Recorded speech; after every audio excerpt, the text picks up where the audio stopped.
Welcome to the King of the Court podcast with Ben Riggs and Ben Staten. All right, welcome to the King of the Court podcast. I'm Ben Riggs.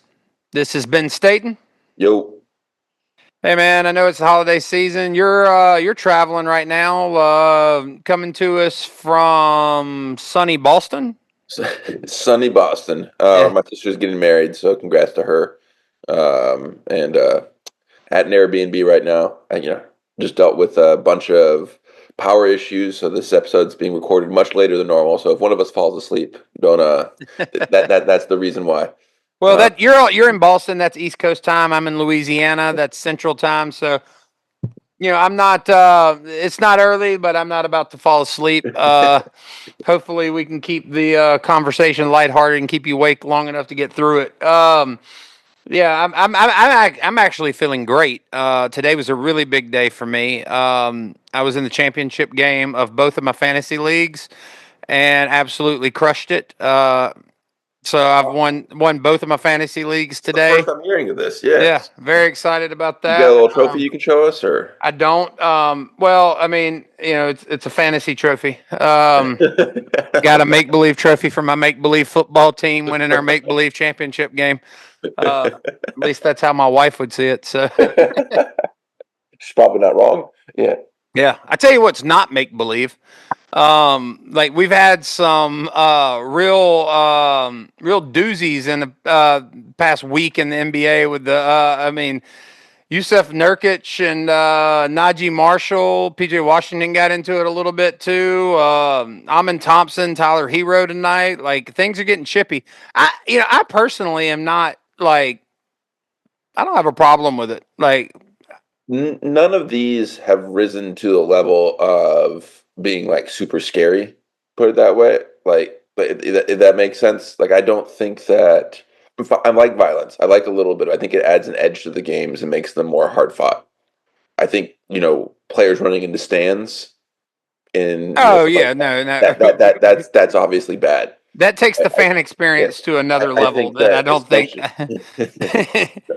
We don't want a malice to the palace, but I do think that it makes sense, especially during these dog days where some of these games have a distinct lack of intensity, to have moments where it shows that these players care and that add a extra edge to the game. And so I'm all for it, as long as we're able to, this is the problem of violence. It quickly can escalate, but as long as we can control it and keep it, a certain level under wraps. Like what we saw today with Tyler Hero and Amin Thompson, that stuff's fine. It's actually good for the game. Talking trash, talking shit, you're gonna get thrown to the ground. That's fine with me. Yeah. Terry Rozier ran in, defended his teammate. Like, speaking of defending a teammate, I mean, one of the things, so like I said earlier, I'm in Louisiana. I've watched, I go to a lot of Pels games. I've watched Najee Marshall a lot over the years. One of the things I said when the Mavericks acquired him, he brings an edge to your team. There's a toughness that he brings to your team. He will defend his teammates, and there is no one that he is afraid of.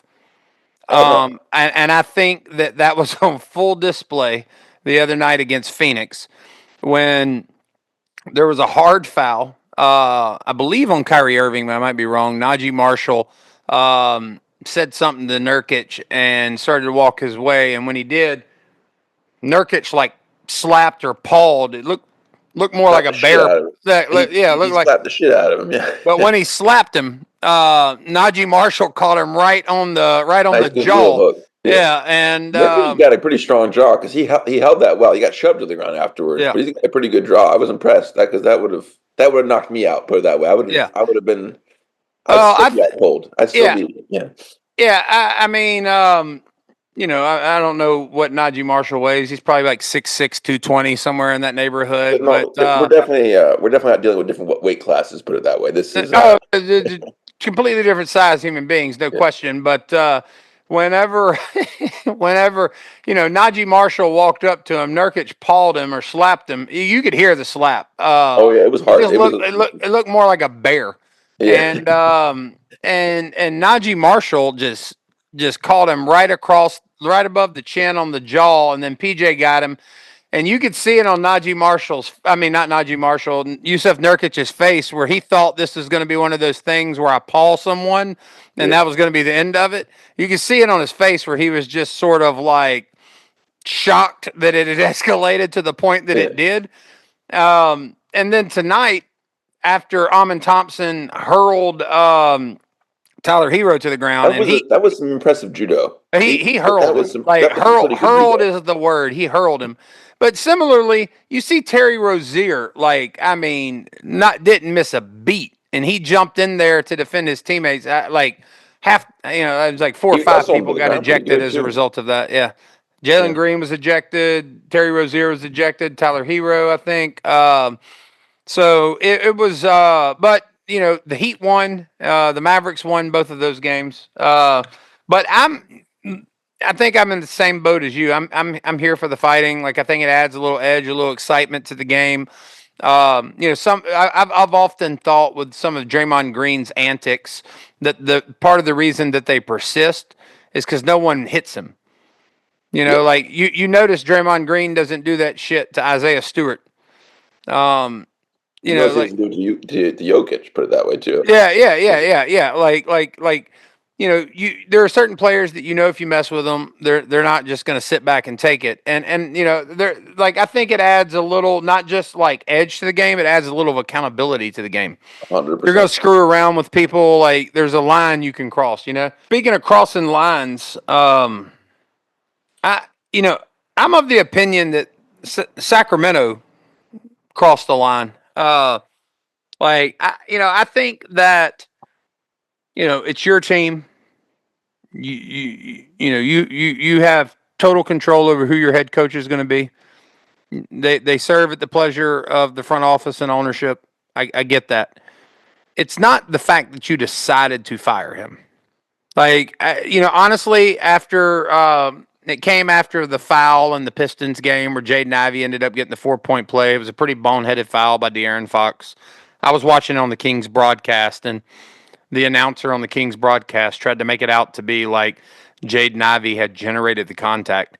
He did jump a little bit to the side, but it wouldn't have mattered which side Jaden Ivey jumped to. De'Aaron Fox was going to foul him, right? Yes. It was a boneheaded play. Jaden Ivey capitalized on it, turned it into a 4-point play. Detroit wins the game as a result. What was unusual to me was in the post-game press conference, and a number of people pointed this out. I texted it to you, I think, the next day, that it was bizarre to me that Mike Brown was kind of, instead of deflecting and standing in front of his guy, he laid the blame squarely at De'Aaron Fox's feet, and it felt a little desperate. So the firing itself was not what was surprising to me. What was surprising to me was that the Sacramento Kings thought it was the best way to handle this was to let Mike Brown conduct a practice, get prepared for the next game, and head to the airport and fire him on the way to the airport. It's really classless. Not only the press conference part, like they fired him. They didn't even meet him at the plane. They called him. They just called him. They called him straight up and were like, "You're fired." This is your coach. It wasn't like they were, in different cities. You meet with the man in person, and you tell him he's fired, and you also don't make him do his whole day worth of work. To do it. It's complete, but it's also par for the course with this organization, which has been incompetent. Which and there's a lot of NBA organizations which are, secretly kind of incompetent. But the Kings are unique in their ability to publicly fumble every single thing that they do. They have, like you heard Michael Malone come out there afterwards when he was interviewed, and he was a former coach of the Kings, talk about how at first he was shocked, but then he remembered who he was dealing with, and that this was par for the course for them. This is an organization that leaves a bad taste in the mouth for anyone who's associated with it. When I forget there was who it was. And his player was traded to the Kings, and he was greeted at the airport by Rudy Gay, who played for them at the time. And Rudy Gay's comment to him was, "Welcome to hell." And that sums up what the Sacramento Kings have been about, since their heydays of the Weber, Petar Stojakovic, Vlade Divac days. That this team has been incompetent. It is kind of a miracle the team is still in Sacramento. And Yeah. especially under this current owner, who has a history of making some of the most mind-boggling drafting decisions and other decisions possible. Who can remember Marvin Bagley Jr. over Luka Doncic? You're faced with those two decisions. How is it hard to come up with, who else wouldn't come up with Marvin Bagley Jr.? It's a sad state for a franchise whose fans deeply care about it. Like one Yeah, thing, they have a good fan base. yeah. They really do. Anyone who remembers basketball from the heyday of the Kings in the early 2000s, Arco Arena, they used to have on TNT. They would have those sound meter things that would count, The how decibel loud it was, levels. Yeah. decibel counters, because it would get to like 100, 110 in Arco Arena. That was considered one of the greatest arenas in the NBA. Yeah. And these fans who are clearly really passionate about their team have not. This is now a full generation of new fans who have never seen anything besides complete ineptness from the Kings. Yeah. We had a chance. Mike Brown, coach of the year 2 years ago. It's been rough this year. I think some of that has to do with the fact that the DeRozan signing hasn't worked out, and they kind of missed a little bit their window about not making a big move last year, when I think that in retrospect, they should have made it. But he deserved a longer leash than he got there, and in my opinion. But as you said, it looked like he sort of started to lose the team. At least the firing in and of itself wasn't unexplainable. The way No. it was done is Yeah. You could have looked at the Kings and been like, I agree or disagree with the firing of Mike Brown. I mean, I think that given the talent they have on that roster, Yeah. It's not a leap to say that they're underperforming. I think that there are fans who would like to see more Keon Ellis. Yes. I think Keon Ellis is a good player. I might be, I'm not sure. He's changing the direction of the team. Yeah, yeah, I yeah, think yeah, he does deserve more minutes. I think it yeah, is a little yeah. I mean, bizarre. he adds value to the team. I guess the question is how much value, and how much does that affect outcomes? But in some close games, the other night they lost, a one score game. So like it really could, could have some impact. But regardless, it's not about whether you decided to fire Mike Brown. It's the manner in which you chose to do it. And also, like, quite frankly, in recent years, it certainly was not the heyday of the Kings, but there has been a brief reprieve, and you've seen hope in Sacramento under the Mike Brown era, and I think he deserved better. And more importantly, something that doesn't get discussed enough: fun basketball. Yeah, the NBA needs teams that may not necessarily be title contenders, but who play fun basketball. They need the heyday Pacers from like last year, 2 years ago. They need the Kings the last couple of years. That is what makes basketball fun. Opponents who can come into your arena and play a really entertaining style and pull off upsets. He did the best he could with the talent he had available to him. Do you think this signals that you might start to see them dismantle this and move on? Specifically, I'm asking, do you think you'll see De'Aaron Fox traded? I know his name's been mentioned in some trade rumors.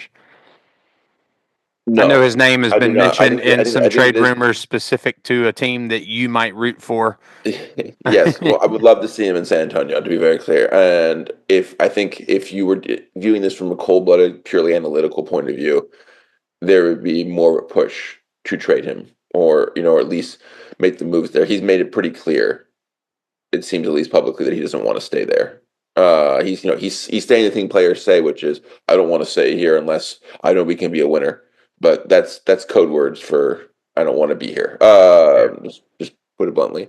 I think that what this signals to me is panic. It signals to me an owner who went to the general manager and be like, "We're better than this. Fix this." And the owner and the general manager has been the issue in Sacramento for a long time. It's just sort of been a passing of the buck down the issue, not recognizing that maybe this is the personnel decisions that you made, because the team's pretty similar to what it's been last wise. But the only big addition, DeRozan hasn't worked out. And Keegan Murray hasn't gotten any better. In fact, all he does is rebound. I mean, honestly, like, I think that the DeRozan thing is, I mentioned to you offline earlier that I feel like it does seem to me that this year in the NBA fan world, panic buttons are getting hit a lot faster Yes. than than seems warranted to me. I mean, I don't know if people were expecting DeRozan to come in and the Sacramento Kings to be immediate contenders. But I would remind people of a couple of things.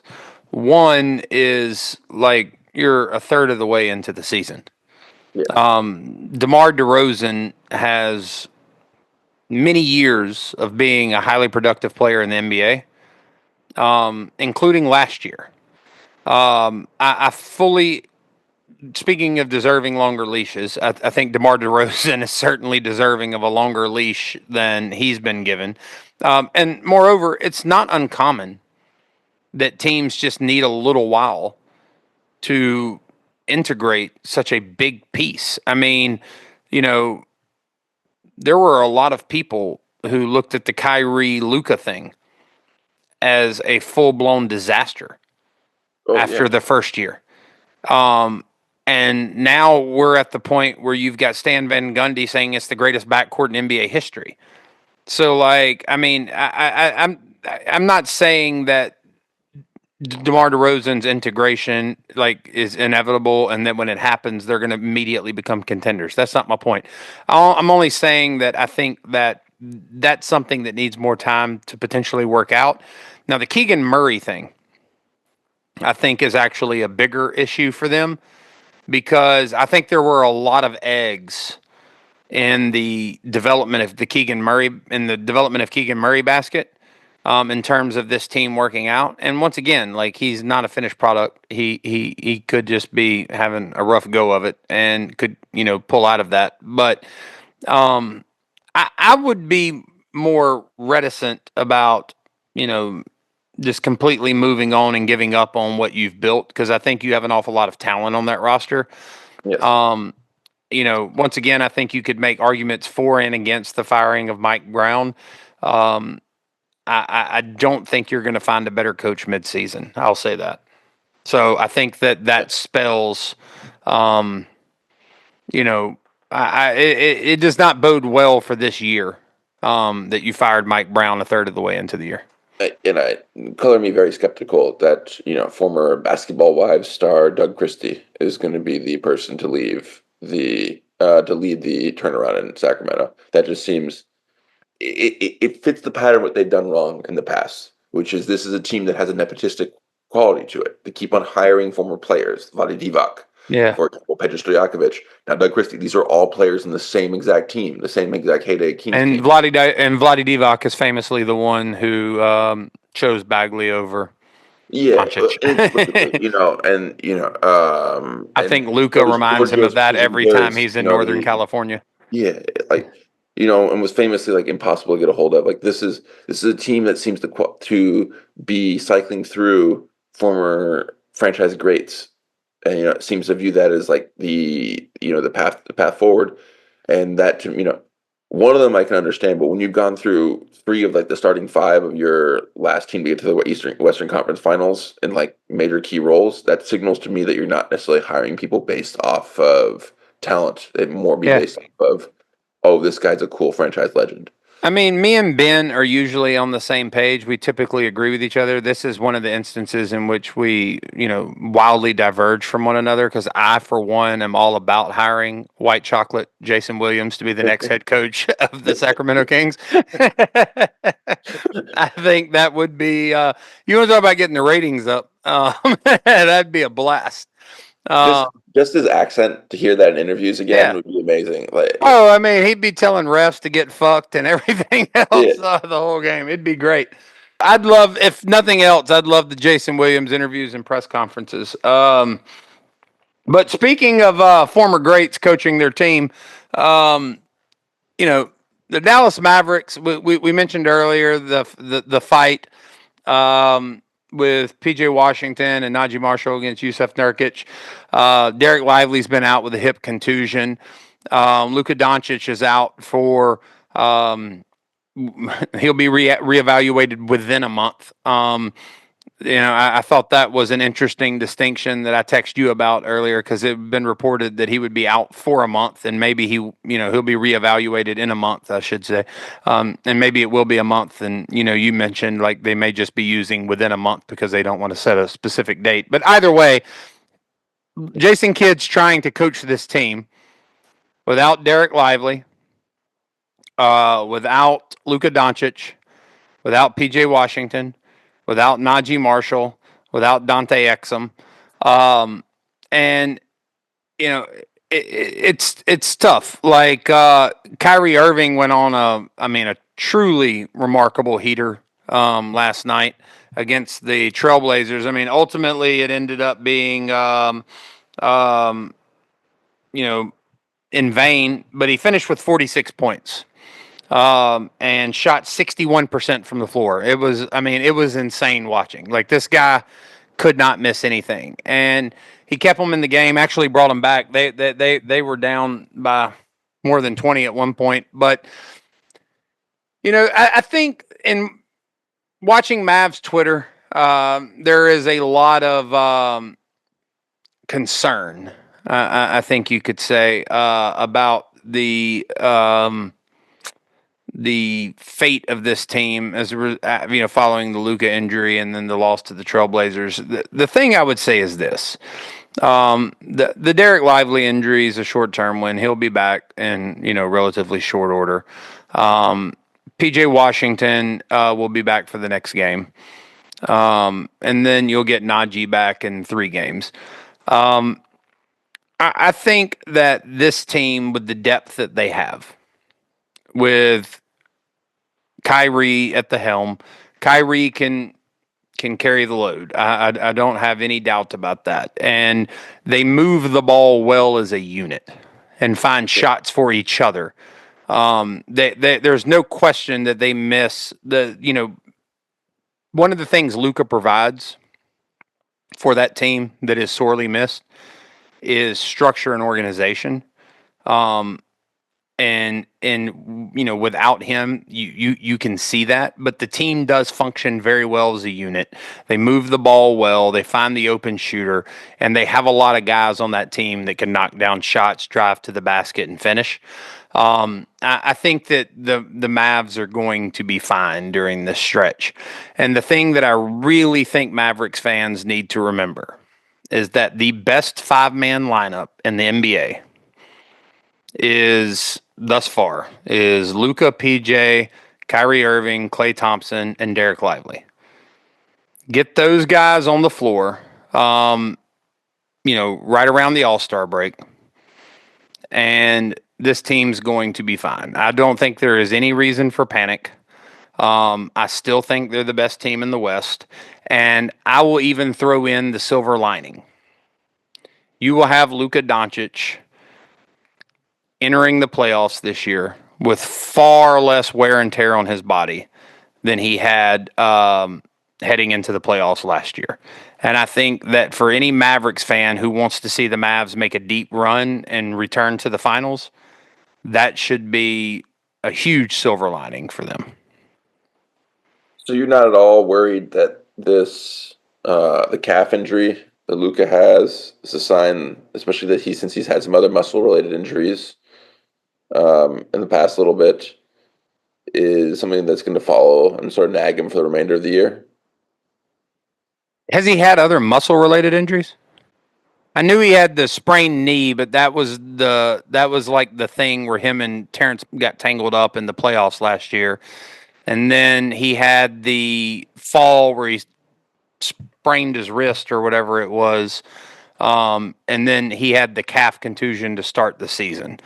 The answer to your question is no, but I think that this is an opportunity for me to go on a bit of a tangent. I know this isn't what you were wanting to get at, but I can't resist. And you'll have to fill me in on the names of these people. I know Kevin O'Connor is the podcast. I don't remember who the guest was. I think it was Big Was, Wosny Lambre. I think that was who you're talking about. Okay. So you sent it to me. Oh, no, Tom Haberstroh. Yep, it's Tom. Yep. I'm not gonna cast any aspersions. I'm gonna tell you what my 10-year-old son and his friend said. Like, so you sent it to me. My phone just happened to be connected to my car when you sent it to me. I clicked on it so they could hear it. And both of them, in a single voice. Oh, actually, I'm sorry. My son first says, "Dad, who are these people?" And I said, "It's the same two guys you heard last time, son." And then they both in one voice said, "They're idiots." And the point that they were making is that, once again, this is an example of Luka Doncic not being in shape. And my thing is this. Specifically saying he walked like a 70-year-old man. Yes. Yeah, they said he walked like a 70-year-old man. Well, that 70-year-old man won the scoring title last year. Goddamn near averaged a triple-double. Finished third or whatever it was in the MVP running last year. Carried his team to the NBA Finals. Won his got to his second Western Conference Finals. That was all just like months ago. Like, and we're suddenly talking about Luka because he has a calf strain, which, to be quite honest, like, in terms of injuries that would happen to a basketball player, not that uncommon. Like it and to claim that it's a result of him not being in shape. My problem with it is this. Even though this year, like, I think that some of the picking on Luka up until this point has been about, like, last year he won the scoring title, averaging 34 points, and he's averaging 28 this year. There's been a slight drop in efficiency, but that slight drop in efficiency comes at the very beginning of the year when he didn't have a training camp, didn't play any preseason. Like, so the fact that he would have a little bit of rust doesn't surprise me at all. To be fair, the reason he didn't have a training camp and that was that he was injured. So we had the bruised. It was a bruise. Like, but that's my point though. Is like, that's not like you could be in the best shape you've ever been in your life, and if you just get hit, you just have a bruise. Yeah. And I also don't think the Mavericks are wrong, and I don't think Luka's wrong to say, like, yeah, in an 82 game season, let's just let the bruise heal. Like, there's no need to, like, rush him back. For the preseason. I think Luka will manage to get through the year without a preseason. And he gets into the regular season. There's a slight dip in efficiency. Absolutely nothing in my mind to worry about, because effectively what we're saying is, do you think that the guy who came into the league, won Rookie of the Year, and every year since then has been first team All NBA and a perennial MVP candidate, has suddenly forgot how to play basketball? Like, no, I don't think that at all. And he comes back from the wrist sprain. I think he missed like 4 or 5 games, whatever it was. Comes back from the wrist sprain, and he's returned to form. He's like, the efficiency dip's completely been eclipsed. He's scoring at a relatively high clip.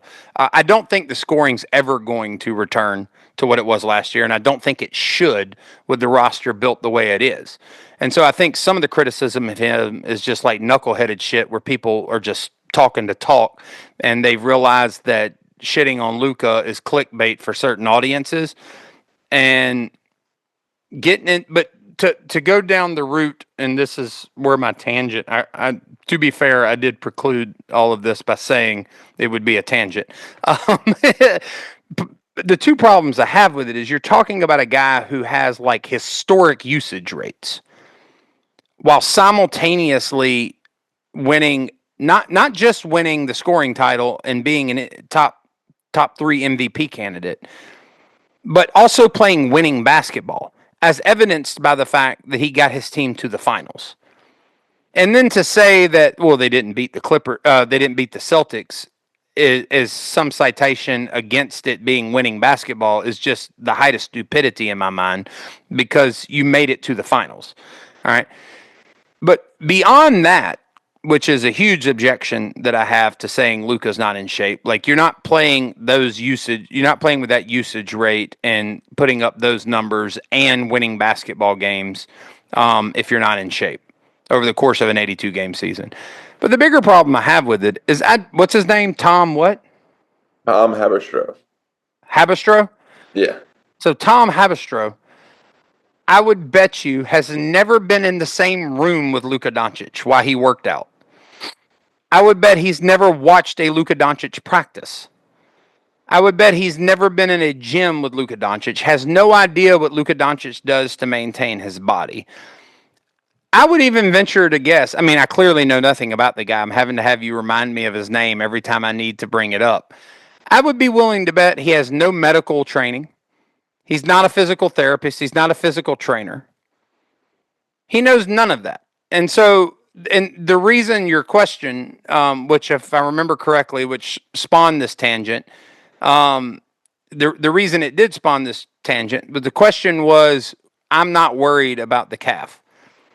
The honest answer to the question is I don't know anything about calf injuries, how they heal, what I need to do to heal them. I'm just assuming that you're talking about a 25-year-old elite athlete who's a professional basketball player surrounded by the best medical staff and physical training staff that you could surround someone like him with, and that based on his past, he's someone who, this isn't like Zion.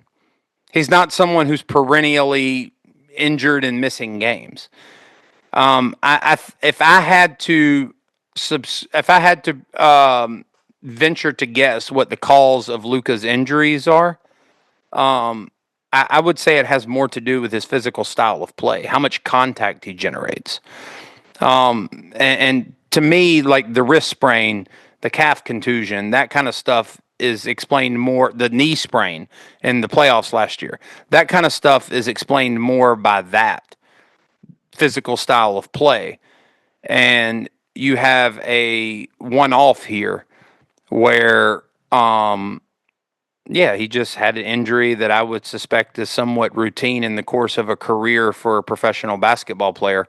And if you remember 2 years ago, the other injury that sidelined Luka wasn't even really an injury, and the Mavs got fined for using it to basically tank their season, which resulted in them getting Derek Lively. Luka's body is a stupid side. It's a red herring. The question we should be having is this decline in efficiency of like 3, 4, 5% in true shooting? Is that what's the root cause of that? Is that just because he was cold? He's been really streaky this year. He's always been a streaky player, but like that. That's what we should be focusing on as a conversation. Like not like, do we think Luka Doncic is overweight or not? It's the silliest conversation to keep on having. He's now in his 6th year. You said, he's been this way for years. He's been good while he's been this way for years. We don't have enough of a data set yet to determine, as Tom Haberstroh and Kevin O'Connor were doing, so definitively that these injuries are related to his physique. With Zion, we can tell it pretty clearly. He gets these freaking hamstring injuries every time he plays 50 games, like 30 games in a row. It's a fact. Well, I mean, like you mentioned the hamstring injury. Like, I mean, an example of why I don't like the conversation about Luka's, fitness and conditioning and all that stuff related to the injury is it's like LeBron had, I can't remember, 2010, 2011, 2012. He had a strained hamstring, missed some games as a result of it. Like, who in the hell was out there saying like, dude ain't in shape? Like, you know what I mean? Like, basketball players are going to get these injuries. That's just a fact. Like, it's going to happen to all of them. Like, when you're playing the position that he's playing and doing with your body what he's doing, you're going to experience some of these injuries. Absolutely. As far as the efficiency goes, like, once again, I think the simplest explanation for someone who has been called by some the greatest offensive basketball player they've ever seen, but like someone who was rookie of the year, someone who was first team All NBA 5 years in a row, to have a slight dip in efficiency, like the simplest explanation seems like the best explanation to me, because otherwise I'm having to explain how someone went from being basically just kind of forgot how to play basketball. Like the simplest explanation is he didn't have a preseason and he didn't have a training camp, and there was just a little bit of rust. And then once he came back from that little 5-game stint, he was actually, like, if you look at the stretch he had there, it was better than what he had last year. Do you think the Mavs should make a move at the deadline? I think it's pretty clear now them and the Thunder are the two top teams in the West. I think, that's probably pretty clear. I think we're at a point though where, in terms of being completely honest, like it's fair to throw the Grizzlies in that conversation. If the Grizzlies aren't constantly hurt, the problem wasn't about tonight, which is they end up continuously missing 6 of their 7 best players at all times. And so yeah. But I agree with you. I think that they, interestingly enough, at full strength, like part of the reason I say if we're going to be intellectually honest in the conversation is that like currently for us to say that about the Mavs, we're obviously having to say it. And I'll take the victory lap. I was the one, in our beginning of the year podcast, I said the Grizzlies were going to be the team that were going to overperform. Yeah. And I think, they clearly believe that they have a win, that they have a shot. Because they were one of the teams that was in the Dorian Finney Smith trade that we'll talk about later at the end of this pod. And they were the rival before the Lakers at the end. But I think like if I had to do my tiers right now, I think I would be tier 1A would be Dallas and OKC. Tier 1B would probably be Memphis. And then there's just sort of this large grouping and tier B, which is like 6-7 teams, who all beat each other any night. That's how I would kind of see it. But I agree completely. And I think that one of the things you're seeing is OKC seems interested. Well, they're interested in at least exploring a move. Memphis is actively exploring moves. Should Dallas explore something? Do you think that looking at the trade market right now would make sense? I wouldn't close anything down. I have heard some ideas that I would close down, but like the idea that like we're just not open for business. Yeah, I wouldn't be like that. I'm really, really, really bullish on this team. And just to like recap the reasons real quick, and then we'll entertain what you're saying. Like I'm basically saying like, do I wish Luka was hurt? Absolutely not. But like, I still believe that you're talking about, one of the top 2 or 3 best offensive players in the world, possibly the best offensive player in the world. I mean, Giannis with his defense puts him, in a different category in terms of like a two-way player. But like, Jokic and Luka to me are offensive weapons really unseen before. Like it's unbelievable. And I have no doubt in my mind that he will return to that form. And when you look at who's playing alongside him, last night in the losing effort against the Timberwolves with a horribly undermanned roster, Kyrie Irving reminded you why he's probably the second most dangerous. Timberwolves. I'm sorry, you're right, Blazers.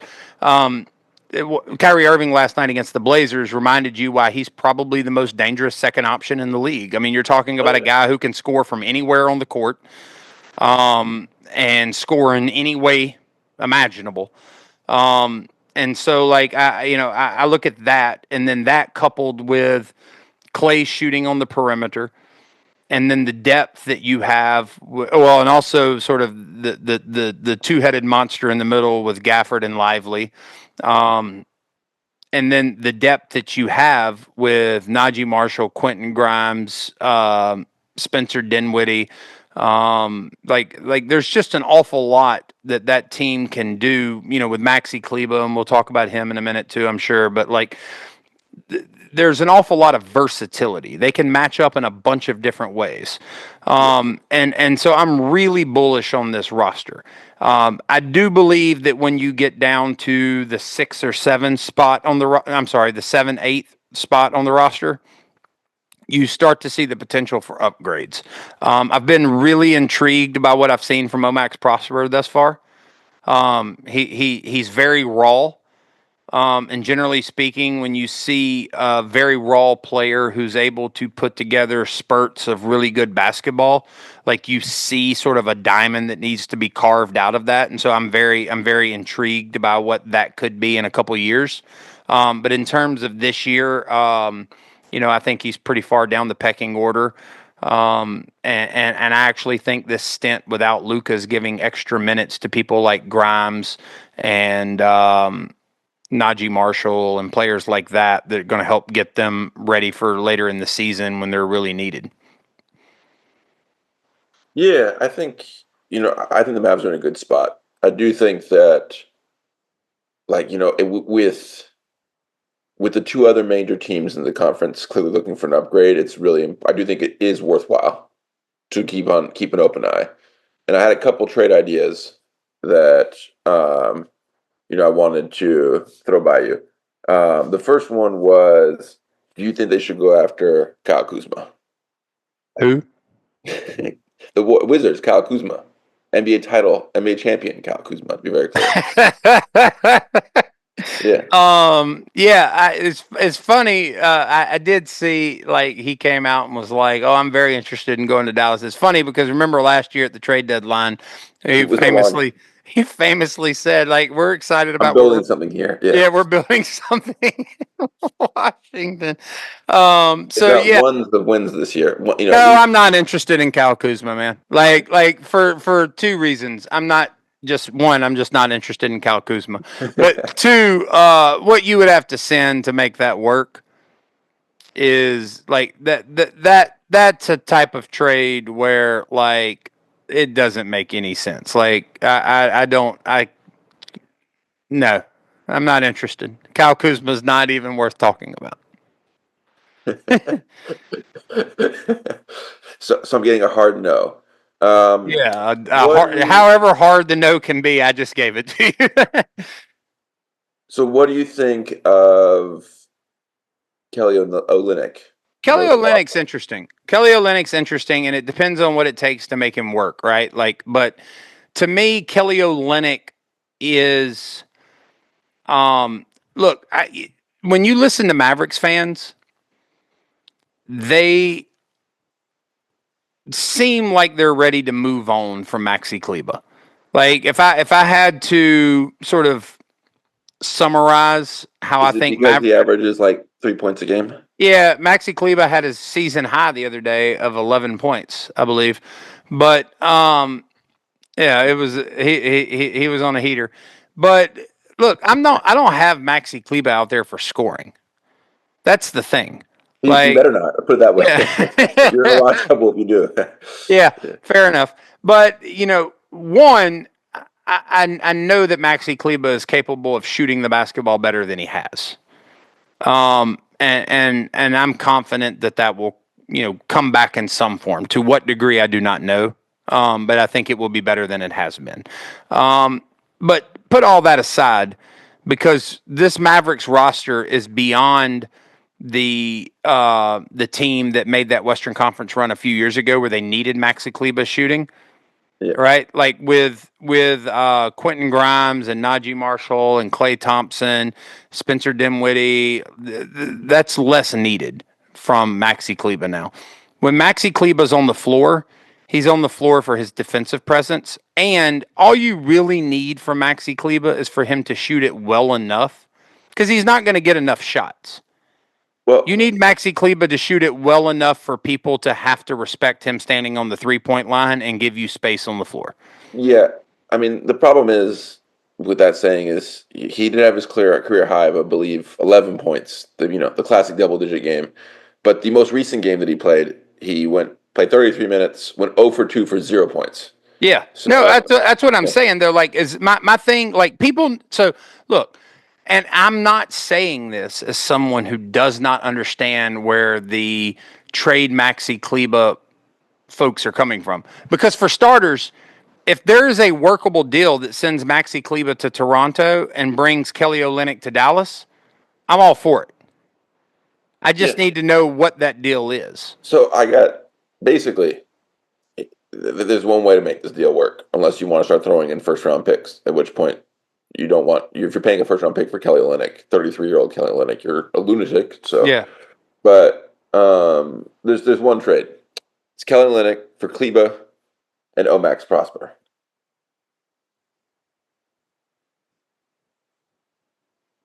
Now so I'm just gonna as you ponder this great trade offer. this is the classic. Is this win now move going to get me over the top? Like make me more likely to get over the top enough so that I'm willing to give up a developmental project of someone who has potential but may never peter out. Like there's no guarantees though, Max. He has the Oh, I tools, agree. but there's no guarantee he becomes anything. Even becomes a rotation player in the He league. could be somebody 3 years from now. I'm like, hey, you remember Omax? Yeah, yeah. But You're like, oh, yeah. he could also be Yeah. someone in 3 years from now where you're like, hey, Omax is a badass. Yeah. So when you do that trade, I would give it serious consideration. My thing is this: if going back to what we were talking about earlier with the Luka injury, another piece of this, like where you ask me, like if I'm concerned about it being something broader or something that they have to worry about lingering into the season, are they concerned that this is going to be a problem moving forward, like those kind of things. Like once again, like it's the reason I'm not concerned with it is because I have no information to support it, right? Like I'm in Louisiana and nobody from the Mavericks organization is calling to check in with me about the progression of Luka Doncic from his injury.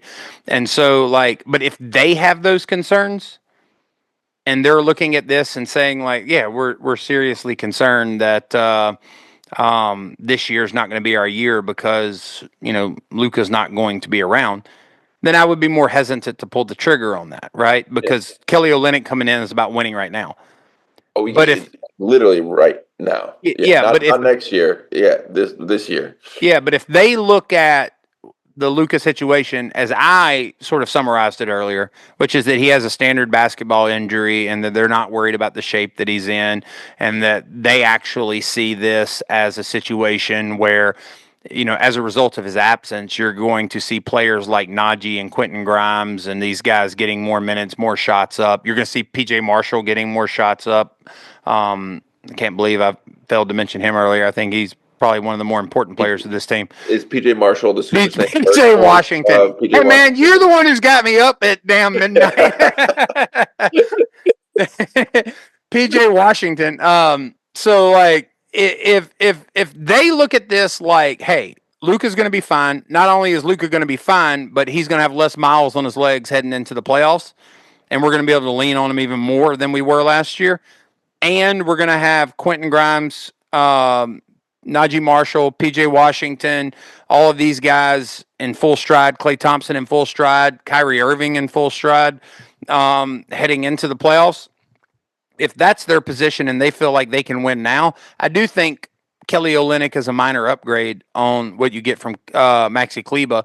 I don't think he moves as well defensively on the perimeter as Maxi Kleber does. Like He's not the defender, but he's a better shooter. He's a better shooter. You're trading offense for defense. Yeah, you're trading offense for defense. And my thing is this: like the reason, if I sound hesitant and people are like, "Dude, Maxi sucks," like my problem with it is Maxi is really good at he moves his feet very well on the perimeter.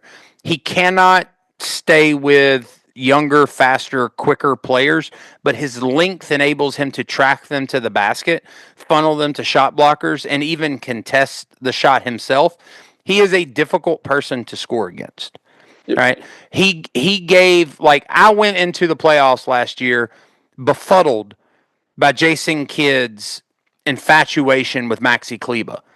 And in very, very, very short order, realized exactly what it was. His ability to give the Mavericks versatility on defense and help them match up with virtually anybody they would face is so understated defensively. And so, like, yes, I understand Maxi Kleber struggles on offense. I think that his offense is needed less this year than ever before. And so I'm still pondering the Maxi Kleber Kelly Olynyk trade, right? Because I don't know that the team needs more offense and shooting. I think that they could potentially get into the playoffs and regret a move like that because they don't have the defensive versatility that they needed and that Maxi Kleber provided. Now, that also goes back to, they know more about Maxi Kleber than I do. If they have some reason to believe that what I'm describing about Maxi Kleber is something that's in his past, and that they're not going to be able to rely on it anymore, then yeah, I would make the trade with Kelly Olynyk. And I think that the Omax Prosper piece of that would be interesting to Toronto because he fits the timeline of what they're trying to build. Yeah. So if we're looking for defensive versatility, I have another one more trade to throw at you, and this one's straight up. It's Kleba with the Mavs' lone second-round pick they can trade, which is either from Denver or Philadelphia. So it's going to be a decent second actually, like because both those teams are not as good. What was probably when they expected to be a high 50s second is now going to be probably a low 40s. So you can still find decent value there. Would you trade that and Larry Nance? You could get a Bronny James in that spot. You get like two Bronny Jameses there. I mean, he went 58th. You might be able to get like half dozen. In all fairness to Bronny, like he paid for that contract with jersey sales. Yeah. But you said Larry Nance Jr.? Larry Nance Jr. and the Mavs, only tradable second. Now this one, I will preface this. This is a trade that the Hawks may not be willing to do. Like they may want to just keep Nance for that. But assuming in this universe, we're going to assume that the Hawks would be willing to trade that. Now, I would do that trade in a heartbeat. That was my thought. The reason I would do that trade in a heartbeat is I think that my intuition is that the Mavericks coaching staff would look at Maxi Kleba and Kelly Olynyk and say, like, yes, he provides us more on offense, but that's not what we're looking to generate out of that spot. What we need is defensive versatility, and Maxi Kleba's ability to guard at the perimeter all the way to the rim and do that without us, really giving up any size is unusual in the NBA, and we like what we like what we get out of him. And so I could see them being more hesitant on the Kelly Olynyk side. Now, I think when you compare him to Larry Nance Jr., and I'm very familiar with Larry Nance Jr. because he was a Pelican and I've watched him play a ton. The thing with Larry Nance Jr. is I don't think he moves as well in guards at the perimeter as well as Maxi Kleba, but the drop off from Kleba to Nance is much smaller in that arena than the drop off from Kleba to Olynyk.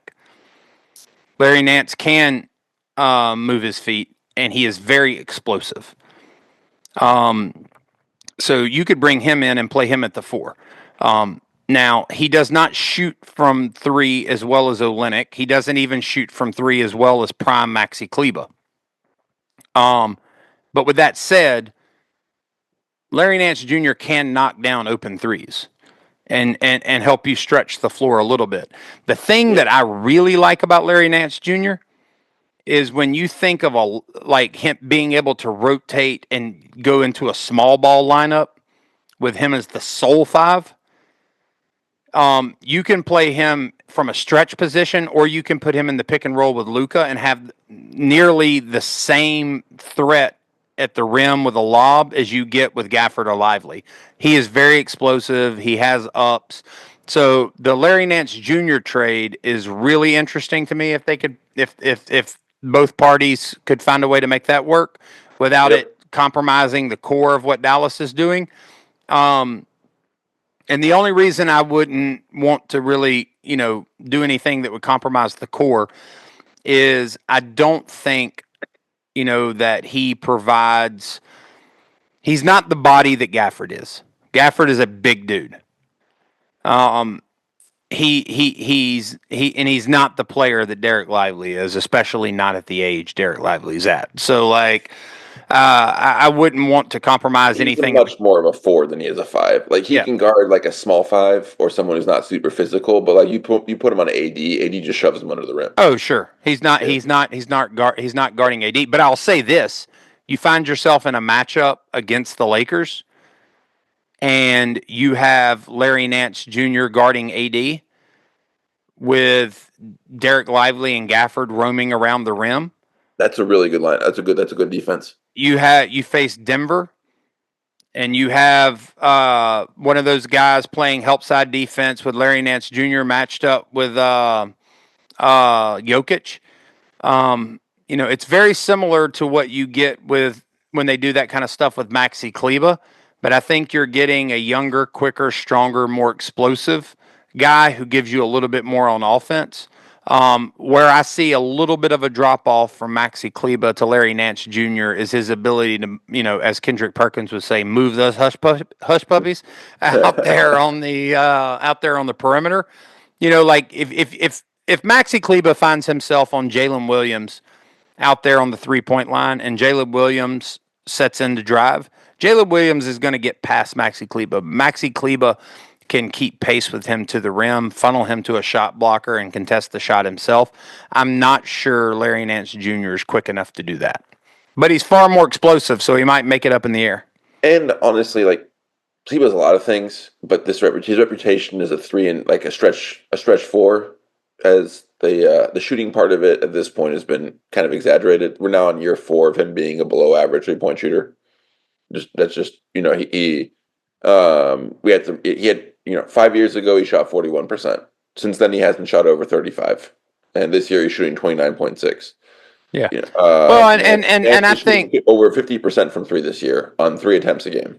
Yeah, and I think what you're looking at, is Kleba shooting around 34-35% from 3. Yeah. And the question is once again, I don't think Kleba's out there to knock down threes. And being reticent to shoot too. Like not like he doesn't want to shoot that. Even if he's hitting 4%. Well, the thing about his shooting, and I'm not saying that this is what it is, but I would be like, there's some truth to it at some point. I don't know if it's still the truth, I guess is what I'm saying. But if you remember last year, he hurt his shoulder when he came back in the playoffs. He literally couldn't lift his shoulder up to shoot the ball. So I don't know if there's been some sort of permanent damage to the shoulder that's affecting his shot form, I don't know. Like, that's something that the Mavericks would know.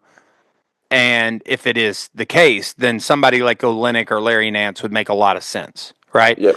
But my thing is with Maxi Kleba, if none of these trades happen and Maxi Kleba is able to return to 35% shooting from 3, with the number of minutes and the volume of shots he's going to get, I'm not worried about his 3-point percentage. I'm just worried about his ability to defend. That's ultimately what it comes down to. And can you shoot the 3-pointer well enough that when you're standing out there wide open, you can knock down 1 or 2 to provide some space on the floor? Like, that's really what it's about. It's not about the points. It's about, like, are you enabling other teams to just sag off of you and clog the lane? That's where Maxi Kleba becomes unplayable. I think that's a really good summary of where they're at. I think you're 100% right about there is potential for upgrade, but I don't think it's a necessity. They don't need to break the bank. They don't need to do anything rash. And they're, and it's also you have to weigh it against whether you think there can be internal improvement. Like with Maxi, it's more returning to where he was previously. Because if you can get that, then there's probably no need to move it all on the Mavs, given that they have expended a lot of their future assets already and don't have a lot of gunpowder left. Making any move, especially if you're tapping into draft equity, is just very precarious for them. They probably need a couple years of conserving their draft assets so they can regain access to future capital, which they're currently being denied under NBA rules. Yeah, and then the other thing too with the Mavericks is, like, I think they've clearly built a roster that's is clearly title contending. It contended for a title last year without as much talent and depth as it has on it this year. But with that said, like, heading into next year, you would only have 2 question marks. And one of them is a very small, it's not even really a question mark in my mind. I just know that people will bring it up. This Kyrie will be 33 years old next year. So do you start to see regression there? I've not seen anything thus far that would lead me to believe that there's he's fantastic this year. Yeah, he's not on a downward slope. And then the only other question mark is Quentin Grimes hasn't been locked up yet. Everybody else is. And I expect that they will lock him up. I think they. I I think they have. agree. I And don't have too much the faith in reason them. I bring that up is like there's no reason for desperation moves, right? Like Yeah, you've got a couple of guys on that team. You've got 3 guys on that team that it is perfectly reasonable to expect them to either progress or be, traded for a better asset. And I don't think that there's any chance of Derek Lively being traded, but he's one of those guys you would expect in year 3 to look better than he does in year 2, and year 2 to look better than he did in year 1. I think you would expect Jaden Hardy to show signs of improvement. He's the hopefully. one. He's the one who I could actually see being involved in a trade at some point. He can't be traded this year, but next year, then the Yeah, offseason, that could yeah, absolutely yeah, be him being a yeah. major piece. And then the third person is Omax Prosper. Yep. So So switching gears from, potential trades to one that actually just happened. The great Lakers blockbuster that everyone was waiting for. Was it going to be Trae Young? No. Was it going to be Zach LaVine? No. It's going to be something better, bigger, and more important than that. The Lakers got Dorian Finney Smith, Shake Milton, and for D'Angelo Russell, Maxwell Lewis. Yes, that is a real NBA player, and 3 second-round picks. The first big takeaway for me, man, D'Lo's stock right now is an all-time low because the Brooklyn Nets made it really clear that what they consider their benchmark for DFS was the equivalent of 1 first-round pick, and first-round pick when translated typically into second-round equity is 4 second-rounders, and so you basically got the value of D'Lo as a second-round pick. yeah, Um, and to piggyback off of that, like And he's an expiring contract. Like there's still value. You would expect him to have more value than this. oh, Like I agree with you completely. I agree. I mean, I'm in fact, I'm about to raise you one. Like, not only do I agree with you, I'm going to take it further. Is like because I think that you and me may see this trade differently, but the I'm not going to say the biggest value to the Lakers, but I will say like one of the biggest advantages to the Lakers in this trade is simply the fact that they're moving on from D'Lo. I agree with that. Like just getting that dude That's off just been the. toxic for 2 years now. They ever since the last year thing where they did that weird thing at the deadline. We're like, are we going to trade him? Let's talk about it. Well, I mean, like, has that ever stopped? No, Like, it felt perpetual. Like, it felt like we were talking about D'Lo trade rumors day in and day out. But the no. truth is, I'm not even talking about like toxicity. I'm talking about on the court play. Like, so I watched that Lakers game against the Kings. Like he had been relegated to a corner shooter, basically. I mean, he handles the ball. Like, and D'Lo can handle a basketball. Like, there's no question about that. Like, but D'Lo handle the basketball, bring the ball up the court. And then he goes in the corner. Then he goes in the corner, and the dude hit the top corner of the backboard on a corner 3. It's an impressive feat, actually. It's tough. It's the shortest shot from the perimeter, and You should actually get like a quarter of a point just for achieving that. Yeah, Like I do believe it's he had become, and when you couple the fact that he was inept in the offense that JJ Redick was running with how porous he is on defense, he had literally become unplayable for the Lakers. And so Redick clearly made it. I mean, clearly made it clear. I'm glad that we're speaking good English now. Redick had made it clear that he did not see him as a long-term piece. no, That he benched him early in the year. He was and not called him out publicly. called him out publicly. He hadn't done that with any other player. I know that this was everyone. I think anyone knew the writing was on the wall. Oh, the only question was whether they could find a suitor. Yeah. The only question was, could they find a suitor? I mean, I think they weren't going to move on for absolutely nothing, but like they had to find a suitor. So with that said, like let's talk about what they got. I mean, it's something better than nothing. How much better is up for debate? No, I mean, I think I'm gonna have a hot take. I think honestly, the most important piece of this trade might be Shake Milton. for the Lakers. I think the Lakers need someone off the bench who can score and create their own shot. Shake Milton can actually do that. Um, I, do I think he's going to bring him 15 points a game? No, but I think he could. I think he's going to be a 20-minute a game. Like he gave Vincent minutes, which have been disasters for the Lakers. And I know that he's been a little better recently, but the man's lost all confidence on offense.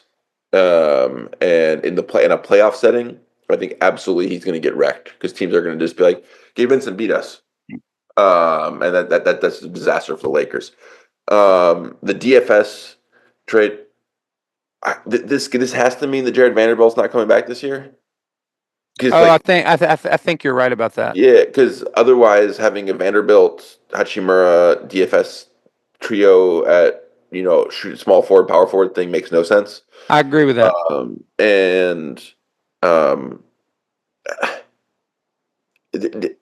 Finney Smith's shooting the ball really, really well this year. Somewhere around 43% from three. That's the highest he shot. Real quick. Like his top lines: 10 points per game, 4.6 rebounds. He is shooting 44% from three on 5 attempts per game, shooting 46% from the floor, averaging 1 steal. Also think another, piece of this equation that's interesting for the Lakers is he's 6'7", 220. So this is already a big team that's adding more size. Yeah. Look, I'm just gonna be real. I don't know if he's better than Rui Hachimura. I would probably lean Hachimura in that debate. I think Hachimura is much more able to create his own shot. I think he's got more offensive potential. I think the defensive ability between the two is probably closer than people are willing to admit it. If it does lean towards Finney Smith, then it's not by a sizable margin. So I think you add some depth at the 3-4. There's talk about playing these super big lineups. Finney Smith cannot guard twos. He is not fast enough. I think he is a 4 at this point. He can guard some threes. I do think he does present like the ability to play some, as you said, some bully ball lineups, which I think that is the Lakers calling card in the playoffs, is to slow games down and try to just, grind teams to dust. I have some questions about whether he will be able to maintain as good a shooting performance as he has so far. 43% is the highest by his career by a decent chunk. But even if he drops to say like 38, that's still that isn't a problem for the Lakers. But this move to me leads me to believe there's got to be extra moves because on its own it makes no sense. It doesn't make it just it would be a very odd thing to do on its own. Like, 'cause I think this vaults them up, makes them a little bit of a better team, but I don't think that it moves them up into a contender rung. At all. I don't think it moves them into a contender rung either. I don't think there's going to be other moves. I would be surprised if there was. Honestly, I was surprised that this move took place. I was actually, interestingly enough, slightly unrelated. Almost, I might have even called you last night, but I was definitely thinking about texting you. This was Levi had come in the room and was wanting to watch Starting Five, that Netflix show. Yeah. And one of the interesting things to me that kind of popped into my mind was we watched the episode where LeBron was dealing with the Bronny stuff with the cardiac arrest and all that. Yeah. And it dawned on me, and people don't really ever talk about this. Because I'd mentioned to you, if the Lakers don't make a move that's meant to sort of shore up this team's weaknesses and make them a contender, and then LeBron doesn't negatively react to that, then what we've learned for certain is that LeBron is happy to sit in LA and, finish his NBA career with the Los Angeles Lakers and be on a respectable team, but not one that anybody believes is going to contend for a title. Yeah. And, put up some numbers. That's basically what LeBron not reacting to that. And I realized something watching that Starting Five last night. There's more to it than that. When Bronny had the cardiac arrest, people talked a lot about, LeBron or Bronny or both rushing him into the NBA rather than staying in college. listening to LeBron and Savannah talk about how hard it was to be away from him while he was practicing basketball, and also Bronny's take on that, having had something traumatic like that happen to him. Yeah. I think there was just an element of this where they wanted to bring him as close to the family as they could and keep him near them. And he was going to keep playing basketball. He's going to do it on the Lakers, where his dad's there, the medical staff's there, and he trusts that if something happens, it can be taken care of. But I think it really was just sort of like a parental thing. Like it was just like wanting to protect him. And I don't think there was a situation where LeBron was leaving LA. Because I think it is about being around him. Now with that said, like the thing that's interesting to me about the Dorian Finney Smith trade, and I don't think that they're going to make any other moves. I think this is the move. Is I think that I disagree with you about Dorian Finney Smith as a perimeter defender. I do think he can guard twos. I'm also of the opinion that effectively what you're going to see is the playmaking role is going to shift to Austin Reeves and LeBron James sort of sharing that role. I think that you're going to, in the past two games, you've seen more of it from Austin Reeves. He's had his past two stat lines have been 26, 6, and 16, 26, 10, and 10. I think you're going to see him as more of a distributor, and I think one of the things that's going to do for him is it's going to make it easier for him to score as well. Yes, I agree with that. I think that you could end up seeing. I think another important piece of context for this is I don't know if you've seen these videos that have been circulating from JJ Redick's podcast 2 years ago, where he's talking about Dorian Finney Smith. But he played briefly with Dorian Finney Smith and knew him very well. And one of the things he said about him was like the things he likes most about him are things that don't show up on the stat sheet. He's a hustle guy who brings toughness to the team. He's a good perimeter shooter. He's a good perimeter defender, and all those things. But the things he values the most is the effort and the toughness. And he thinks that Dorian Finney-Smith is one of those glue guys who can fit on any team. It sounds when you listen to JJ Redick talk on the podcast like he really likes him and that the move was something that JJ Redick could have possibly been very involved in. I would suspect that he was. And I wouldn't be surprised one bit if you're going to see him integrated into the starting lineup relatively quickly. I don't disagree with what you said about the comparison between him and Rui Hachimura as offensive players. Like, I think Rui, when Rui is being really assertive, is a better offensive player than Dorian Finney-Smith. I think, though, on balance over the course of an entire season, Rui is a marginally better offensive player than Dorian Finney-Smith. I think where Dorian Finney-Smith separates himself from Rui is on the defensive end and the versatility that Dorian Finney-Smith brings. So I think what you could possibly end up seeing is Dorian Finney-Smith cutting into Rui's minutes, and you're looking at a lineup of Austin Reeves, probably Gabe Vincent. Christie or Vincent, and Christie's been playing better. He's been playing well.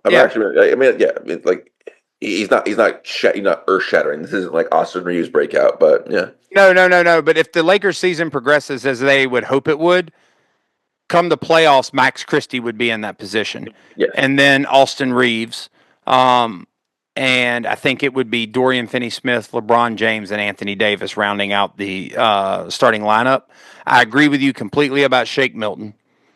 I think you're going to see Shake Milton coming off the bench. And one of the things, like I think you'll see with Shake Milton is I think he'll get, because, I mean, they're devoid of scoring off the bench. But they're devoid of people who can dribble a basketball. They're devoid of people who can generate their own offense off the bench. Let me put it that way. But what I think you're going to see is like Dalton Connect will obviously be someone who's cycling in and out, like closing games and stuff like that, just because of his shooting. Like you'll see him rotating in, and maybe even by playoffs, like positioning himself as a bona fide starter in that rotation as well. I just think defensively he's such a vulnerability that like his minutes will be more He's managed. really struggling defensively right Yeah. now. Really, like, Well, he did in college. He did in he struggled in college as well. He's not a good defender. Like no, his size and his athleticism makes you think that he would be, but he's actually not a great defender.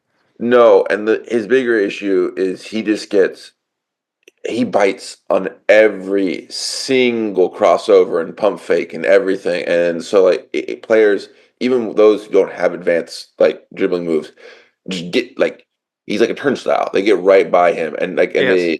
they he just someone needs to tell him, buddy, just stare at the belly button. I do not know why you get crossed over 75,000 times. Just stare at their belly button, and you will not like that. Can't go somewhere where they're not going. Okay, Yeah. and um, No, I but agree with you completely. He is a absolute problem on defense. His shooting is indispensable. I think that you're going to see bench units initially with Max Christie, Shake Milton, Dalton Connect, Rui Hachimura, Koloku, maybe Jackson Hayes. Not real sure what the situation is with him moving forward, but I think you're going to see, that's going to sort of round out the rotation. I think that come the end of the year, you're going to see hopefully Max Christie paired with Austin Reeves, Dorian Finney Smith, and LeBron James, and then Anthony Davis, and Dalton Connect being the guy that's cycling in, heavy minutes in that rotation for his shooting. yes, I agree with that. And I think that with Max Christie, Dorian Finney Smith, and LeBron, I actually think it's possible that you could see that the Lakers' offense isn't blowing the doors off of anything, but it's not their problem, right? I think they're probably like 10th, 11th, 12th in the NBA in offensive rating. Their problem is, and also like they have one of the best rim protectors in the NBA. Yeah, The front court's not the issue; it's the back court.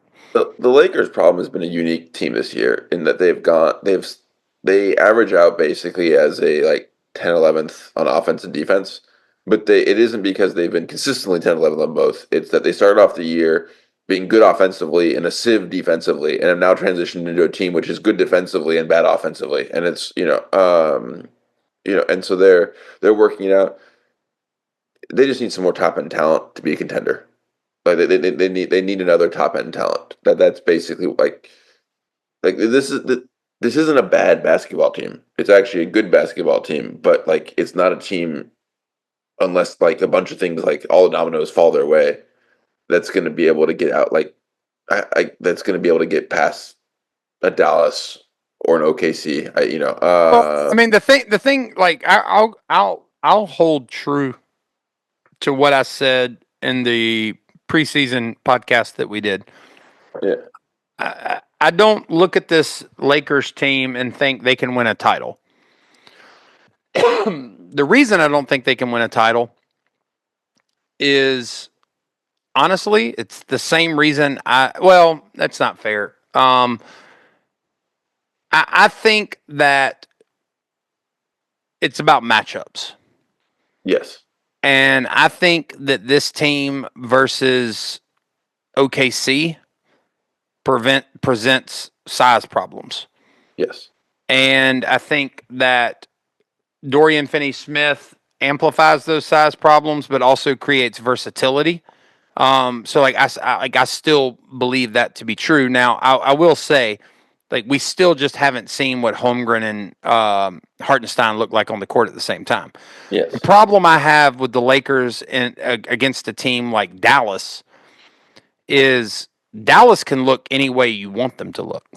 Yes. Like, that's the issue I have with them against a team like Dallas. The problem I have with them against a team like Denver is that's one of the few teams they can't bully. No. In fact, they get bullied a little bit by Denver. Yeah. Yeah. Well, and it all starts with Jokic. I mean, everybody gets bullied a little bit by Denver. You're just talking about a 280-pound John Stockton, Charles Barkley type hybrid. Who doesn't get phased? Like, one of the things AD is really good at is his shot blocking phases teams. They get scared to go to the rim. Jokic does not give a shit if AD blocks his shot. AD will block a shot 3-4 times a game. He just collects the rebound and goes up again. Yeah. But I'm not going to sit here and say that the Lakers are contenders. I really like Dorian Finney Smith. I liked him when he was with the Mavs. He dropped off a little bit last year, but has picked up and is playing really well this year.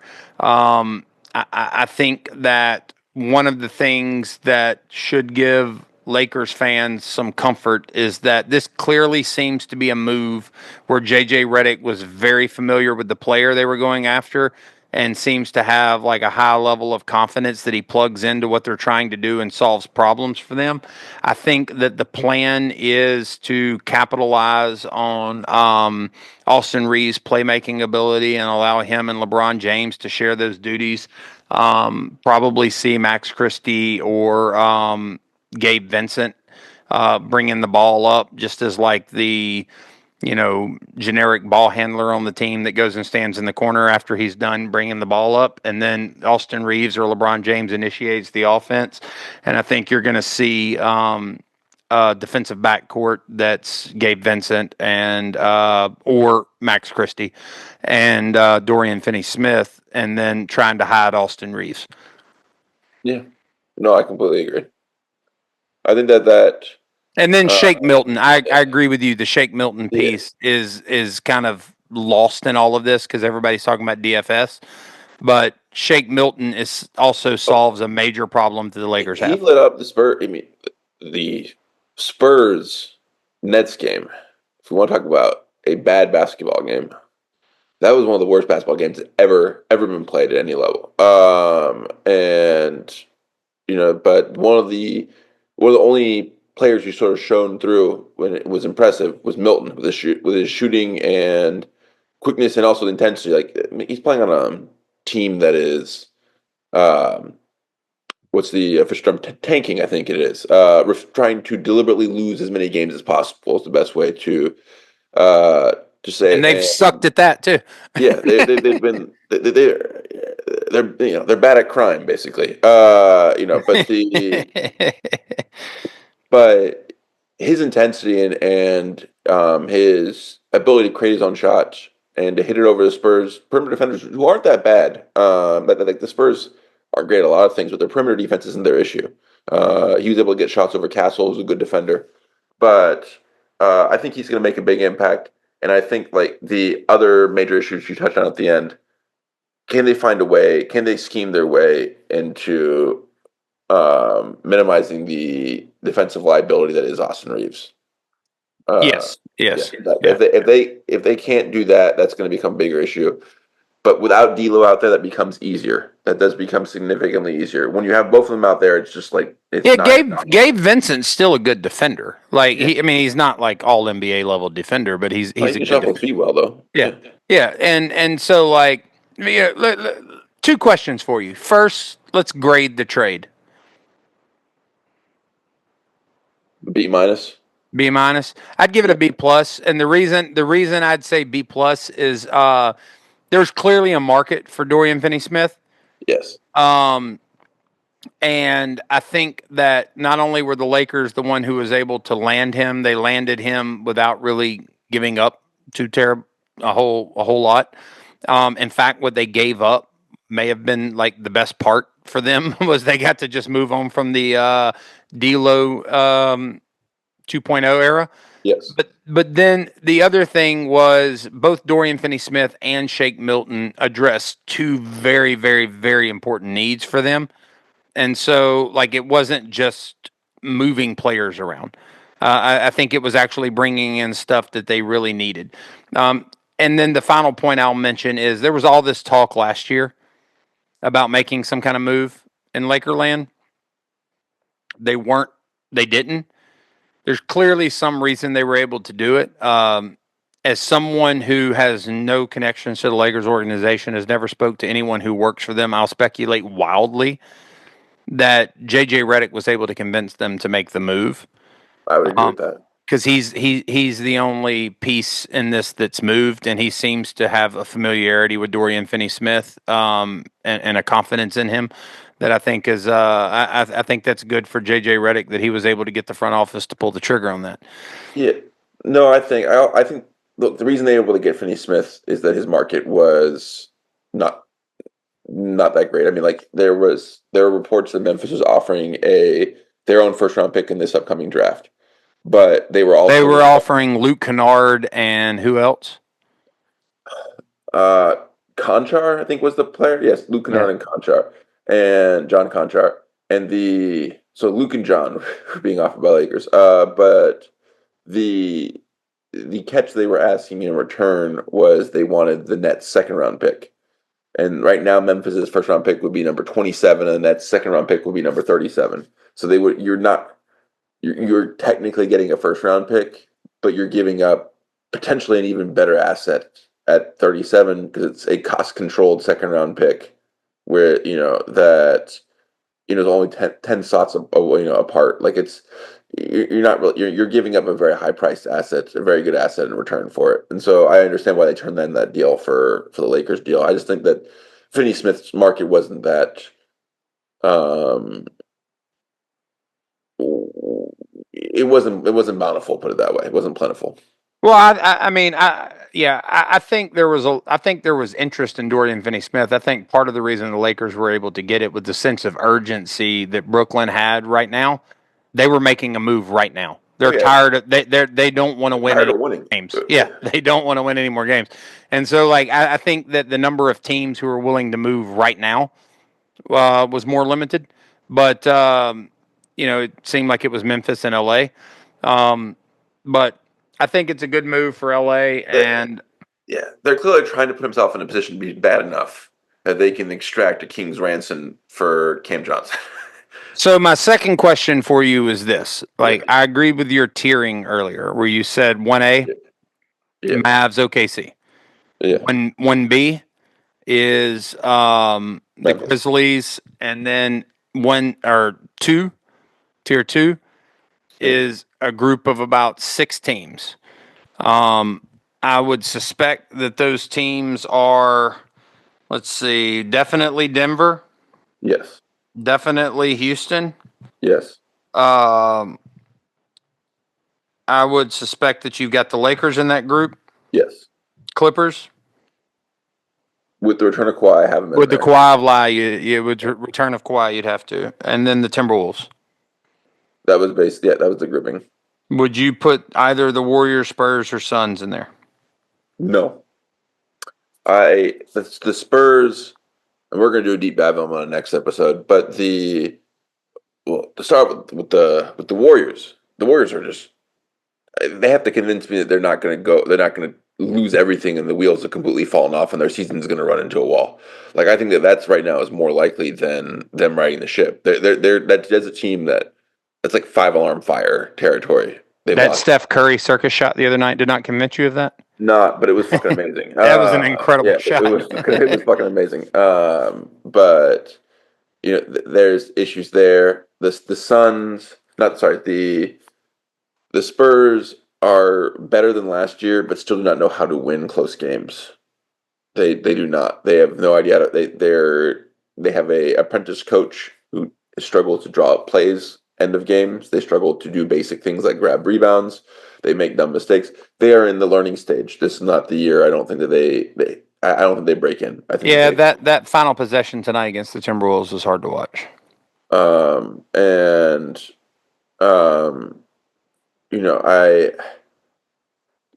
just have the other teams. There's just so many questions injury wise. Where are you at on the Timberwolves?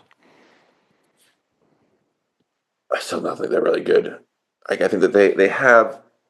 That is a team that is not as good as the sum of its parts. I agree with that. Is significantly worse sum of its parts. They are a worse team at their best than the Spurs are at their best. And that is a bizarre thing to say. When the parts of the game I watched, now they had the Spurs had a second quarter, which was all time hilariously bad before my everything went chaotic at our house. But um, the spacing is off.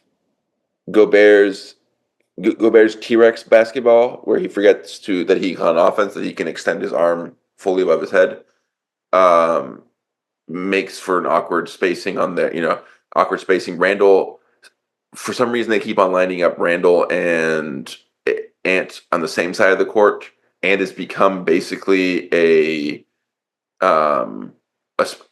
he creates his own shot, but it's a lot of step backs. Like, he's not attacking the rim nearly as much, and when he attacks the rim, his efficiency's down.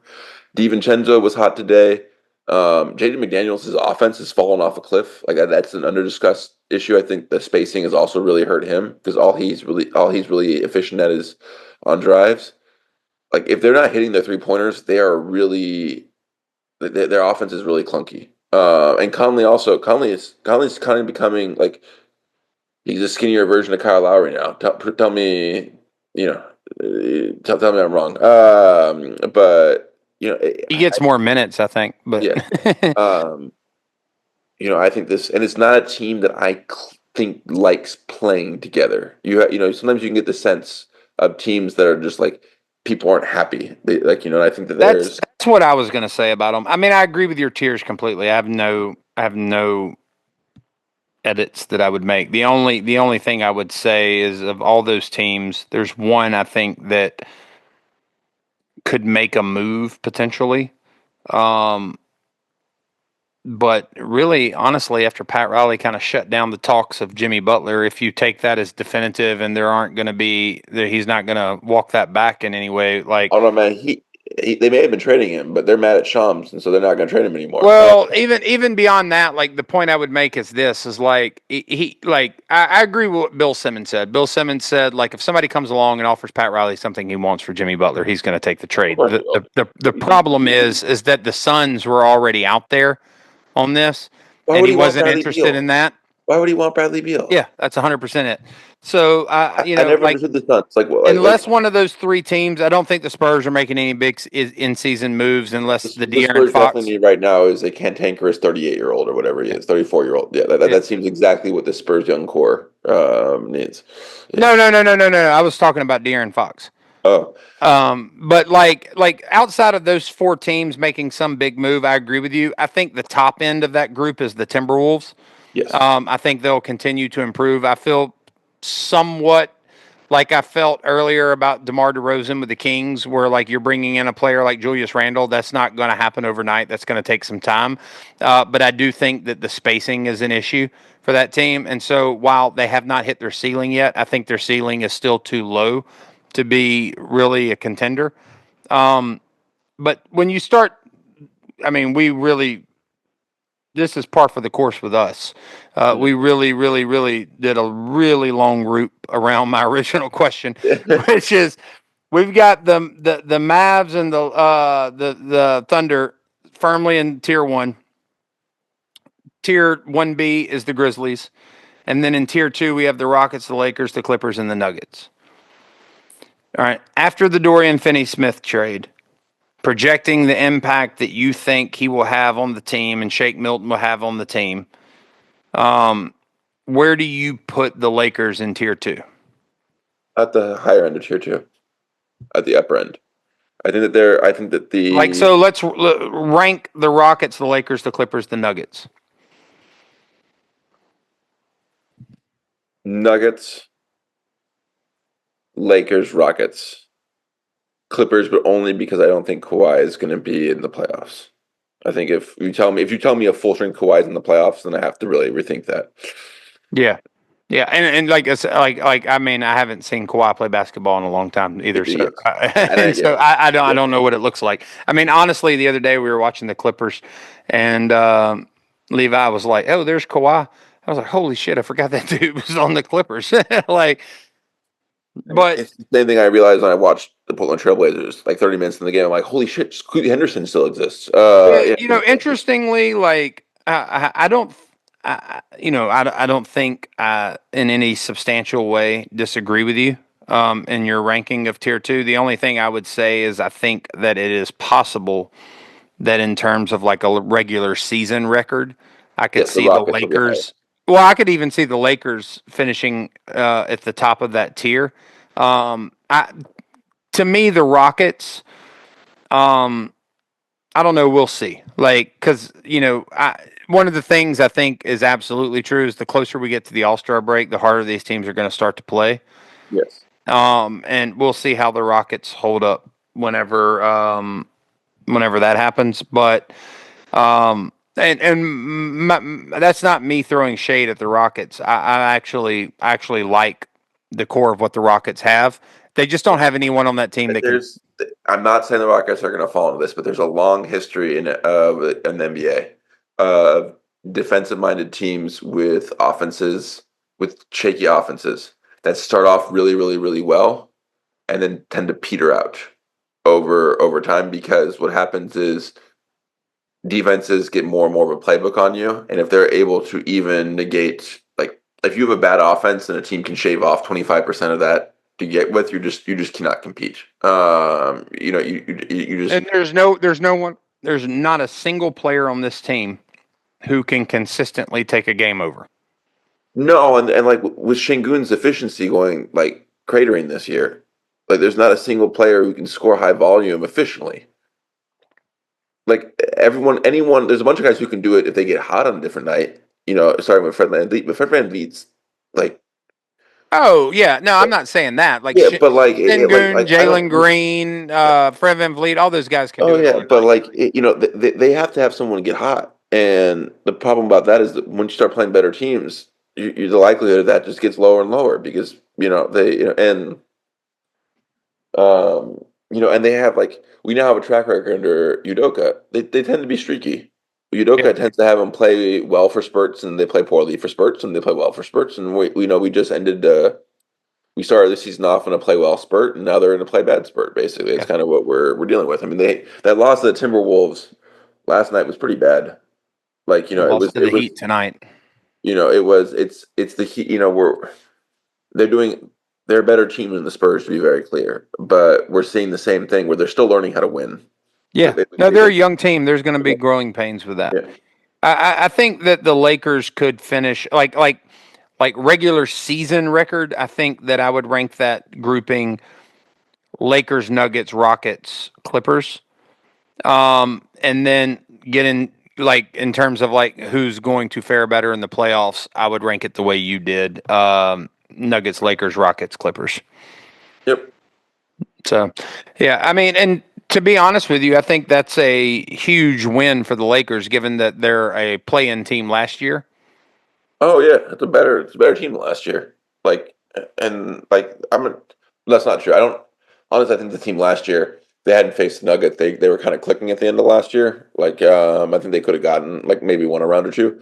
I think the Nuggets just basically are they're a bogey team for them. But Oh, 100%. and I think LeBron last year was a higher level. I think he just lost a step. We talked about that in detail. But um I do think that the, if things shake out for them, they could win a round.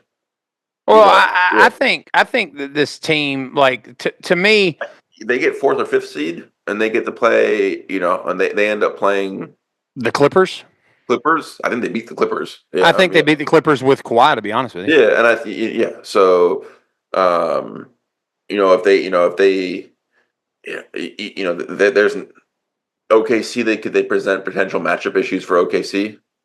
They present potential matchup issues for the Grizzlies. I don't know if I would favor them in either series, but like they have the ability, like they have the ability to present problems for different teams because they're just like, especially because if they do what I think they should do, which is just go all in the grit and grind Grizzly era. Just like we're big and we're slow, but we're tough and we're strong, and we're just gonna grind you to dust. And like if yeah. The thing I see so I mean Zach Edey is I mean I saw him in person the other night. I was Like, it's shocking how big this dude is. Like, I mean, this is just a massive human being. He's thick, too. Yeah. Oh, no, that's what I mean. Like, he's not tall and thin. He's a thick guy. He's limited offensively. He doesn't move super well. I think that's sort of expected for someone that But he's size. got some bone crushing screens, like he said. I mean, no, like he's a bruiser. Like, he's not like a delicate human being at all. Like, he throws his body around. He's a hockey player initially, so I would pay money to see that bastard on skates. The thing about Jaren Jackson Jr., he will punish smaller players. Yes. The thing about the Lakers is you put many small players to Well, what the matchup ends up being AD on Edie and LeBron on Jaren Jackson Jr. Yeah, and I don't think Jaren Jackson Jr. is going to punish him. And so even though he's better than Wemby, I agree. Yeah. Who had that take? That was Big Boss. That was the other guest on the Kevin O'Connor's pod. Oh, that one also came from the Kevin O'Connor podcast. Yeah, that place shits out gems, doesn't it? Like, I mean, you're talking about that damn podcast said Jaren Jackson Jr. is a better offensive player than Victor Wembanyama. And when I saw that, I was like, I'm just sending this to Ben with no comment. Like, I think I sent like 6 texts in return too. It was like a whole like I was like, yeah. It's a truly bizarre take. Like, Victor Wembanyama, who's currently like 4th or 5th in MVP and on the MVP ladder, who had a 42-point Christmas game, had a relatively sluggish night offensively tonight against the Timberwolves with 33 points, and like consistently puts up big numbers, is clearly the number one option on his team, and is emerging as like a generational talent. And we're just like, I don't know, man. Like, I think the second or third best scorer from the Grizzlies is a better offensive player. Get the fuck out of here. Like, what are you talking about? Like, you just segue on that podcast from Luka's fat and like can't play basketball to Jaren Jackson Jr. is a better offensive player. It's nonsense. Like, but I look at that matchup. I like, and also, it's interesting. Like, in the same way that the Nuggets kind of have the Lakers number, the Lakers kind of have the Grizzlies number a little bit when they're at full strength. Because as Ja said, they deliberately try to injure Ja every time they play. Well, I think everybody deliberately tries to injure Ja every time they play, and I think he perceives that to be the case because he runs 25 miles an hour and flies through the air. One of my favorite subplots where he's like, I'm not going to dunk anymore. What I'm going to do instead is acrobatic 360 layups. It's like, buddy, that's probably even more likely to injure you than a dunk. Like, you're not only dunk, but you're spinning yourself midair. The other night when they played the Pelicans and I was there, so he's chasing, I don't remember if it was DeJounte Murray or CJ McCollum or who's running around a Daniel Tice screen. And, Daniel Tice isn't the biggest guy in the NBA, but he's very sturdy. He's probably like 6'10", and he's built like a brick shithouse. He's a sturdy dude. He set a perfectly legal screen, and Ja Morant thought that the solution to that was to run as fast as he could into it with his slight frame. And it looked like Ja Morant ran a red light and got hit by a car in an intersection. Like, I mean, it was a jarring. The video you posted looked like he broke his clavicle. It looked like he got folded up. Like it looked like tonight when Jaden Daniels almost got to the end zone to win the game for Washington. They just, a linebacker just in a moment of desperation knew he just had to hit him hard, and he did. And that's what it looked like Daniel Tice did to Ja Morant, just kind of like laid him out, man. But like when you play that way and you're that slight of frame, you're going to get banged up in the NBA. There's no question about that. But like, I like Memphis. I just think all of these teams, all of them, every single one of them could draw. And this is why I'm so bullish on the Mavericks. I look at OKC and I think you can draw a matchup with a big, strong team like the Lakers, and at the very minimum, get physically punished in a 7-game series, that leaves you beat up going into the next round. Yep. I think that if you're the Lakers, you could have a magical season and then end up messing around and finding yourself in the 4 seed facing the Nuggets. Yep. And get a first-round exit. Yeah. I think if you're the Grizzlies, you could mess around and draw a team like LA or Denver and just get overwhelmed. You could draw both LA teams. Like both LA teams with Kawhi would be really bad matchups for them. Yeah. Oh, 100%. And so like I think like you these matchup issues, but the reason I'm so bullish on Dallas is their versatility enables them to match up with any of these teams. Yep. That's the reason I'm so bullish on Dallas.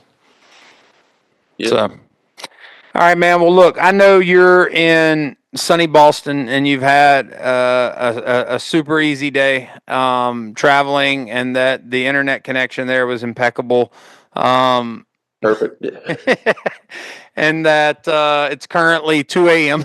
where you're at. And so I'm going to go ahead and do you the favor of telling everyone thanks for listening. We look forward to seeing y'all next time. We're going to do the deep dive.